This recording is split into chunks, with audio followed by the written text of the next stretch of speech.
עצמאות וכל השאר. חברת הכנסת מירי רגב, תודה רבה לך. תודה רבה גם לך. אלינו, מצטרפת אלינו אמילי מואטי, שלום לך. אהלן. בוגרת הקורס רוצה להיות ח"כית, וגם פעילה בקדימה, נכון? לחלוטין, כן. שמעת פה קצת לשעבר, כן, כן. טוב, אז עדיין רוצה להיות ח"כית? בוודאי. איפה? על אחת כמה וכמה. אני עדיין לא יודעת... אתה עושה שופינג? האמת, לא, לחלוטין לא. התפקדתי לקדימה. כזכור, המחנה שלנו הפסיד. ראיתי אותך פה גם בעימות בין תומכי ציפי לבני לבין תומכי שאול מופז. נראה מה יהיה. ונדמה לי שאז התחייבת שאת עוזבת את קדימה אחרי שעם ציפי לבני מפסידה. וכך עשיתי. האמת היא שעוד נשארתי. לא, זה עוד נשארתי כאן איזה זמן. חיים רמון מקים עכשיו איזושהי פלטפורמה חדשה. בהחלט, עולה מאוד. כן.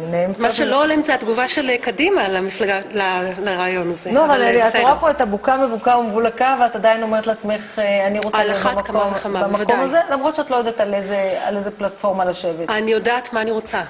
טוב, אנחנו עכשיו מצרפים אלינו גם את מיכל יודין, יושבת ראש עמותת כוח נשים, שלום לך. שלום וברכה. אתם מסיימים היום, חותמים היום קורס. עוד קורס. עוד קורס, רוצה לשאול אותך כמה קורסים כאלה כבר היו, אבל רגע נגיד מהו הקורס. קורס שהכותרת שלו היא... רוצה להיות חברת כנסת. לא מי רוצה, אלא רוצה להיות חברת כנסת. אוקיי. כמה קורסים כאלה כבר היו? אז זה הקורס השני. כמה רוצות להיות חברות כנסת? אנחנו ראיינו הרבה מאוד, אבל יש לנו מגבלה שאנחנו רוצות להיות אפקטיביות בקורס, ולכן יש לנו בסביבות 17-18, תמיד אחת או שתיים. בכל מחזור, ואנחנו מכינות כבר את המחזור הבא. לפי איזה מפתח מפלגתי? אין מפתח מפלגתי. אנחנו קודם כל רוצות לראות שנשים רוצות לרוץ לכנסת, הם יבחרו באיזה מפלגה הן רוצות להיות, ומבחינתנו אנחנו רוצות לראות נשים בכל המפלגות, וכאן אני גם הערת שוליים, חייבות להיות גם במפלגות החרדיות, גם במפלגות הערביות. אחמד טיבי עכשיו דיבר על הבטחת מה שנקרא affirmative action, אני פונה פה גם לציבור הערבי, affirmative action גם לנשים ערביות במפלגות, וכמובן על אחת כמה וכמה במפלגות החרדיות. אוקיי. אנחנו עוד לא ראינו את בוגרות הקורס הזה בזירה הפוליטית, כי מערכת הבחירות כרגע לכנסת, אנחנו עוד לא הייתה מאז שהתחלתם לרוץ עם התוכנית הזאת. כן, אבל חלק מהחברות כנסת שהיום מכהנות, הם היו במחזור הקודם. חלק כרגע מכהנות, למשל אורית זוארץ הייתה בקורסים שלנו. הייתה, כן השתתפה. כן, כן. לא בסשנים האלה. לא, בקורסים מוקדמים לפני כמה שנים.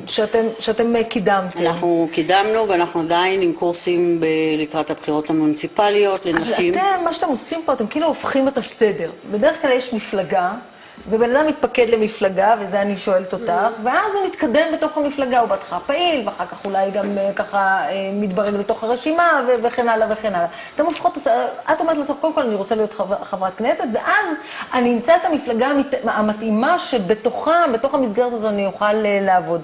אבל השיטה הזאת עוד לא קיימת, עוד לא המציאו אותה. תשמעי, הנחת היסוד היא שבית הנבחרים בכל מקום ובמדינת ישראל, זה המקום שבו מתקבלות ההחלטות. ההחלטה שלנו כנשים צריכה להיות שאנחנו מעוניינות לקחת חלק בהחלטות האלה. אז למה לא להקים פשוט מפלגת נשים? שזו יהיה המצע שלה, זאת תהיה הפלטפורמה שסביבה אפשר, אני מניחה, לגבש איזשהו קונסנזוס בקרב אלה שמתמודדות, אלה שלומדות בקורסים האלה. תראי, עלייה וקוץ בה. אני לא, זאת אומרת, כמובן שיש לי גם אג'נדה של לקדם נשים, אבל זה לא העיקר. מפלגת נשים תשים אותנו שוב בנישה של אתן נשים, יופי, אתן פה. ונשים לא מעוניינות להיות במפלגת נשים. פינינו לכן מקום בגבעת חלפון. לא לזה אנחנו שואפות. אני הייתי מעירה לכך שעדיין אנחנו 51% באוכלוסייה. ונשים לא רוצות להתבדל מהגברים, אנחנו ידידותיות לגברים, ואנחנו רוצות להיות חלק מאותם מוקדי קבלת ההחלטות בשיתוף עם הגברים, כי יש לשלב את תהליך ההחלטות. גם אין סיבה שלא יהיה לזה ביטוי בבית הנבחרים. כיוון שנגמר לנו זמן מוכל שלך, מתי תחליטי איפה? אני ככה חותרת לאיזה סוג של תכלס, אבל לא בטוח שצריך להיות תכלס לעניין הזה. אני מאמינה שבקרוב. טוב, אני הייתי אומרת שגם הגברים הרבה פעמים עדיין לא החליטו, ולפעמים הם עושים שיפטינג מקואליציה לאופוזיציה, ומאופוזיציה לקואליציה.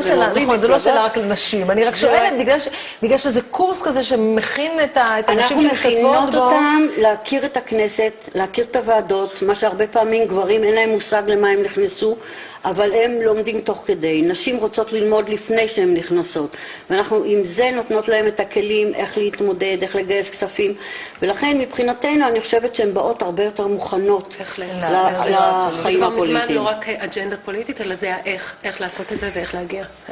אז מה נאמר? בהצלחה. תודה רבה. זה מה שאפשר לומר. אמילי מואטי, תודה רבה לך, ומיכל יודין, תודה רבה לך שבאת אלינו, ואז אנחנו חותמים את האולפן הפתוח שלנו להיום, שלכם יום טוב. להתראות.